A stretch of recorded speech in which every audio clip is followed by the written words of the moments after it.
Bom dia, meninos, tudo bem? Como é que estamos?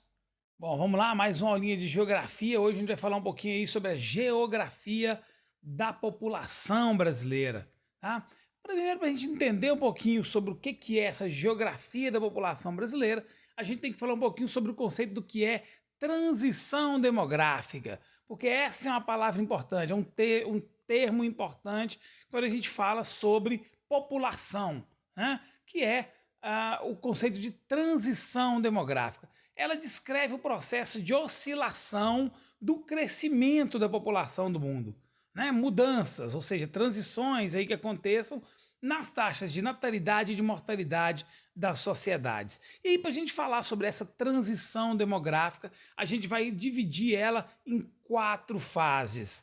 Vamos falar sobre cada uma delas. Primeira fase da transição demográfica é a fase onde nós vamos ter uma natalidade muito alta, ou seja, os nascimentos, quando a gente fala natalidade, são nascimentos muito alta e a mortalidade também muito alta, né? Então isso aí vai gerar um baixo crescimento vegetativo, né? Não vai conseguir, a população não vai conseguir crescer, porque nasce muita gente, mas ao mesmo tempo morre também muito cedo as pessoas. Quando é que isso acontecia? Isso acontecia principalmente nas fases pré-industriais, onde a maior parte da população vivia no campo. Né? Nós vamos ver, quando a gente for falar sobre os detalhes do Brasil, nós vamos entender quais são os motivos que levam essa transição demográfica aí, dessa primeira fase a ser baixa natalidade, alta natalidade e alta mortalidade também. Nós vamos entender por que isso acontece quando a gente estiver falando dessa transição demográfica no Brasil. Bom, a segunda fase da transição demográfica, ela vem numa fase onde a natalidade vai ser alta, nós vamos ter uma alta taxa de natalidade, porém a taxa de mortalidade acaba sendo baixa. Ah, não vamos ter, as pessoas vão ter uma longevidade maior. Isso vai gerar um crescimento vegetativo.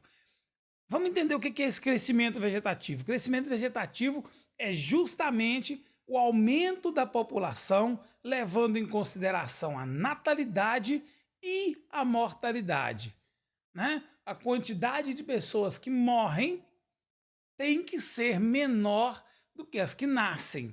Isso vai gerar um crescimento positivo, vegetativo positivo. Se a quantidade de pessoas que morrem superar a das pessoas que nascem naquele ano, as crianças que nascem naquele ano, aí vamos ter um crescimento vegetativo negativo. Né? Esse crescimento vegetativo pode ser nulo ou pode ser lento também. Né? Essa segunda fase, onde a natalidade é alta, ou seja, se nasce muita gente e a mortalidade acaba sendo baixa, nós vamos encontrar isso em sociedades em processo de urbanização. Pessoas saindo do campo e vindo para as cidades. Por que isso vai acontecer? Porque vai começar a ter um avanço nas questões médico-sanitárias.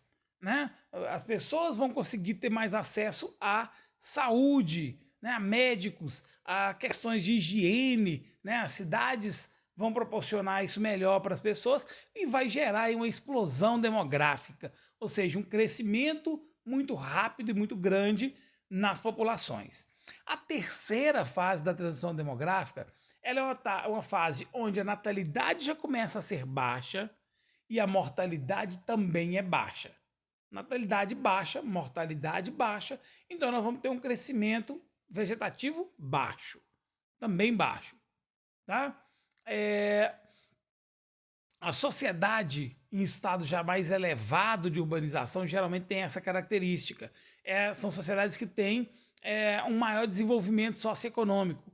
Tá? Pessoas que vão ter um pouco mais de instrução, de conhecimento, têm essa questão de ter uma natalidade baixa. Também vamos falar sobre essa terceira fase lá quando a gente vai falando do Brasil, que o Brasil está nessa terceira fase. A quarta fase da transição demográfica, o Brasil ainda não participa dela. Ela seria onde a natalidade é menor que a mortalidade. Nasce pouca gente e a mortalidade é maior. Nós vamos ter um baixo crescimento vegetativo. Geralmente, sociedades muito mais desenvolvidas, estágio mais avançado de desenvolvimento, vai haver aí uma redução da população. Né? A observação A transição demográfica, ela acompanha um nível de desenvolvimento urbano industrial. Então, à medida que há uma saída das pessoas do campo e vinda dessas pessoas para as cidades e que as cidades começam a se desenvolver, nós vamos ver que vai começar a haver a transição demográfica desses processos. Bom, transição demográfica no Brasil, vamos falar então. Como é que começou a se ter esse conceito de transição demográfica no Brasil? Quando em 1934 foi criado o IBGE, Instituto Brasileiro de Geografia e Estatística, que é quem é responsável por fazer o levantamento, se levantar esses dados sobre a natalidade e a mortalidade no país, o tamanho da população. O primeiro censo que nós tivemos foi lá em 1940, onde começou a se buscar esses dados aí sobre natalidade e mortalidade. De lá para cá, o IBGE vem levantando esses dados de tempos em tempos, certo? A gente vai ver que também vai estar dividido aí em fases aqui no Brasil, mesmo jeito. A primeira fase demográfica, de densidade demográfica no Brasil, vai acontecer até 1950. Lembra o que eu falei sobre ela lá? Vamos ter alta natalidade e vamos ter uma alta mortalidade também. Por que isso acontece? Primeiro, porque a maior parte da população vivia no campo nessa época, onde os filhos eram vistos como integrantes de mão de obra, né? Quanto mais filhos você tem, maior a sua mão de obra para trabalhar, né? Para trabalhar no meio rural. Então tinha famílias aí, você pode reparar, geralmente os avós, os bisavós da gente aí, tem 9 irmãos, 8 irmãos, 12 irmãos, são muitos irmãos. Por quê? Porque naquela época precisava ter muitos filhos para ajudar no trabalho do campo, né? Então esse era um dos motivos. Outra coisa, uma baixa disseminação e muito pouco acesso a métodos contraceptivos. A gente não vai ter métodos contraceptivos sendo divulgados lá antes de 1950. Muito pouco se falava sobre isso, certo? Outra coisa, uma pequena integração da mulher com o mercado de trabalho. Mulher vivia em casa praticamente, não se trabalhava. Muito pouco se trabalhava, ela vivia muito mais quieta e presa dentro de casa. Então, mulher praticamente era um instrumento de reprodução nesse período até antes de 1950. Né? A mulher tinha que ter filhos. Né? A gente vai ver aí, no período medieval mesmo, muitos reis abandonando as mulheres porque elas não tinham filhos. Né? Então essa aí era uma taxa de uma mulher fértil, era da mulher bem vista. Né? Outra questão também muito importante era a falta de educação e de planejamento popular. Né? O planejamento familiar, aliás, era muito pouco difundido nessa época. Não se falava em se planejar famílias. Ia tendo filho enquanto... Eu me lembro muito dessa história da minha avó comentando que tinha filho enquanto Deus desce. Né? Deus vai dando filho, você vai tendo filho. Era assim que meio que acontecia. Né? E nós vamos ter... quando a gente fala sobre a mortalidade também elevada, é porque tinha muito pouco avanço no setor médico sanitário. Né? Até hoje a gente tem cidades, igual Cristalina é um exemplo disso, que o esgoto corre a céu aberto. Né? Não tem esgoto ainda nessas cidades. Só com o avanço do tempo, isso foi começando a acontecer. Água tratada, até muito, nessa época, 1950, muitas cidades não tinham água tratada, pegava água de rio direto, e se distribuía nas casas. Então, nós vamos ver que isso aí proporcionava uma baixa expectativa de vida do ser humano e uma natalidade muito alta. Né? É onde o Brasil vai ter um crescimento, não vai ter um crescimento vegetativo muito alto, vai ter um baixo crescimento, porque a mortalidade não consegue superar, né? A natalidade não consegue superar a mortalidade, que também é alta. Após 1950, nós vamos ter a segunda fase dessa transição demográfica. Né? A indústria vai começar a acontecer a partir daí, né? 1940 e poucos, na década de 40, já começa a aparecer as primeiras indústrias no Brasil. A vida na cidade começa a trazer melhorias nas condições de vida.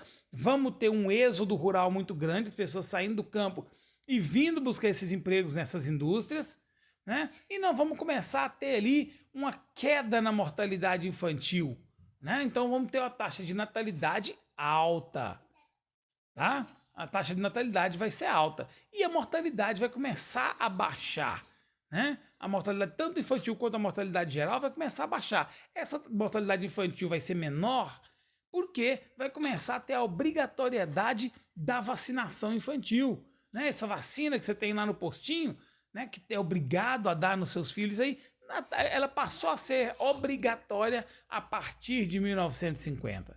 Né? Vai ter uma ampliação também nas maternidades públicas. Muitas mulheres, minha avó mesmo, fala dela com os irmãos terem nascido com parteira em casa. Então a chance de uma morte era muito maior do que num hospital, né? A gente vai ver que a ampliação da maternidade pública vai fazer com que a quantidade de mortes infantis seja muito menor, né? Programas pré-natal, se cuidar do pré-nascimento do filho. Começou também a partir de 1950, até então não se cuidava do pré-natal, não se via a saúde do feto antes dele nascer, né? E nós vamos ter aí taxas de natalidade e fecundidade constantes, nascendo crianças do mesmo jeito, só que agora elas não morriam mais, né? Então nós vamos ver que o Brasil vai ter um crescimento demográfico muito grande. O Brasil está aí, nessa fase aí, na passagem da segunda para a terceira fase da transição demográfica. A partir de 1970, nós vamos ver que vai haver um declínio acentuado da natalidade. Nós vamos ter muito menores, bem essa transição para a terceira fase, onde nós vamos ter uma baixa natalidade e uma baixa mortalidade, né? Essa mortalidade nessa segunda fase, 1950, é porque começa a ter muito mais médico, né? A gente já viu isso aí acontecendo até mesmo um pouco no final da década de 40, no começo da década de, entre a década de 40 e 50 já começa a melhorar as condições de saúde. Bom, em 1970 há um declínio na natalidade, primeiro, porque nós vamos ver que vai ter um aumento no custo de vida e na manutenção de um filho, né? Antigamente, onde se criava um, se criava 10, meu avô falava isso. Então, onde se criava um filho, podia se criar 10, que era a mesma coisa. Aqui nós vamos ver que vai começar a ficar mais caro a manutenção desse filho, então vamos diminuir a quantidade de filho, né? Outra questão, a mulher começa a participar mais do mercado de trabalho a partir de 1970. A mulher começa a trabalhar fora. Então se preocupa também com a questão profissional da mulher. A mulher começa a se preocupar, eu quero ter uma vida profissional também. Então se pensavam na quantidade menor de filhos, ou até para se deixar a ter filhos um pouco mais tarde. Outra situação era o maior acesso à informação e métodos contraceptivos, né? O preservativo masculino, por exemplo, né, a partir de 1970 que ele começou a ser difundido, começou a ser divulgado, né, em larga escala no mundo, né? Se falar no Brasil, começou a se falar sobre preservativo masculino a partir dessa década de 70. Métodos anticonceptivos, contraceptivos, aliás, como é o caso da pílula, né, anticoncepcional, como é o caso das cirurgias de laqueadura de trompas, fazia com que a mulher tivesse um controle, tivesse um planejamento familiar, coisa que não existia antes. Começava a ter novas práticas de planejamento familiar, né? Tinha-se mais acesso a essas informações. E o aumento também dos anos de estudo, se demorava mais para se estudar. Então, assim, antes você estudava geralmente até a quarta série primária, você já era praticamente um doutor, podia dar aula, né? Agora você já tinha que fazer pelo menos o ensino médio, né, que se falava, né? Você tinha que chegar pelo menos no ensino médio. Hoje se exige que você tenha pelo menos uma pós-graduação, né? Há anos atrás era só a faculdade, hoje você tem que ter uma pós-graduação. Então, o aumento nos anos de estudo era algo importante também. Havia ali uma queda na taxa de natalidade no Brasil e uma tendência muito grande do envelhecimento populacional. Quando você diminui a quantidade de pessoas que nascem, a tendência é de ir se diminuindo cada vez mais a quantidade de pessoas velhas dentro daquele país. Você vai aumentando a quantidade de pessoas velhas dentro daquele país. Bom, o aumento da razão de dependência começa a crescer muito a partir daí no Brasil também. O que é esse aumento de dependência? É o peso daquela população inativa sobre a população potencialmente ativa. O que é essa população economicamente ativa? É aquele, potencialmente ativo, aquele que pode trabalhar.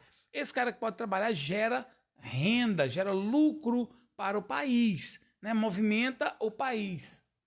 Já aqueles que estão aposentados recebem aposentadoria. Então, tem que se gerar esse lucro por quem trabalha para se pagar aqueles que estão aposentando. Né? Isso aí, o que vai acontecer quando a população vai envelhecendo? Você vai tendo menos gente para trabalhar e mais gente aposentada. Né? Então, você vai ter que ter um caixa maior para bancar. Isso aí, hoje no Brasil, nós estamos tendo um problema aí, tem se falado muito no Brasil hoje sobre a questão da Previdência Social, né? A Previdência Social aí está tendo uma reforma, se fala muito sobre a reforma da Previdência. O que é essa reforma da Previdência? É justamente se adaptar a essas regras de aposentadoria para que o Brasil não tenha problema lá no futuro para pagar esses aposentados, né? A estrutura da população etária brasileira, ela é composta pela população de um país por idade e por sexo. Então nós vamos ter uma comparação da idade, como é que é a quantidade de pessoas por idade e por sexo. Isso aí nós vamos usar as pirâmides as pirâmides etárias, né? Vamos dar uma olhadinha nas duas pirâmides etárias, vou colocar elas aqui em cima. Bem aqui, ó. As duas pirâmides, uma de 1980 e uma já dos anos 2000, 2000 e pouco, eu não sei qual que é o ano que vai aparecer aqui, mas é 2000 e alguma coisa. E o que nós vamos comparar? Nós vamos comparar que nessa pirâmide de 1980, a base é muito mais larga do que a pirâmide mais nova. Ou seja, de 0 a 10 anos aqui vai ter um estreitamento na base, ou seja, está nascendo menos gente. Nós vamos estar tendo um nascimento menor de pessoas, certo? Isso aí vai refletir lá no futuro, lá no meio da pirâmide, quando for subir na pirâmide, esse estreito, se está estreito aqui, esse estreito vai chegar lá em cima uma hora, certo? Então nós vamos ver que o meio da pirâmide é largo, ou seja, nós temos hoje uma população econômica ativa razoavelmente boa, razoavelmente não, né? Muito boa, porque ela é muito maior que a base e do que o topo da pirâmide. Então nós temos muita gente trabalhando no Brasil hoje, mas temos que pensar que essa população que está no meio vai chegar lá no topo também. Então essa ponta da pirâmide lá vai acabar sendo mais larga. E nós vamos ver que também houve uma dilatação no topo da pirâmide entre a de 1980 e a de 2000 e pouco, que vai mostrar o quê? Vai mostrar que há uma expectativa de vida maior, as pessoas vivem até mais tarde. Né? Esse processo no Brasil tem acontecido nas últimas décadas. É um envelhecimento, as pessoas têm ficado mais velhas no Brasil, nós temos uma diminuição na quantidade de pessoas que nascem e vamos ter futuramente uma redução no número de jovens da população economicamente ativa aí, certo? Isso aí vai provocar lá na frente uma dor de cabeça para os nossos políticos aí para resolver esse problema com a Previdência Social. Meninos, fazer as tarefas do final do capítulo. Próxima aula a gente corrige, hein? Beleza? Valeu, brigadão!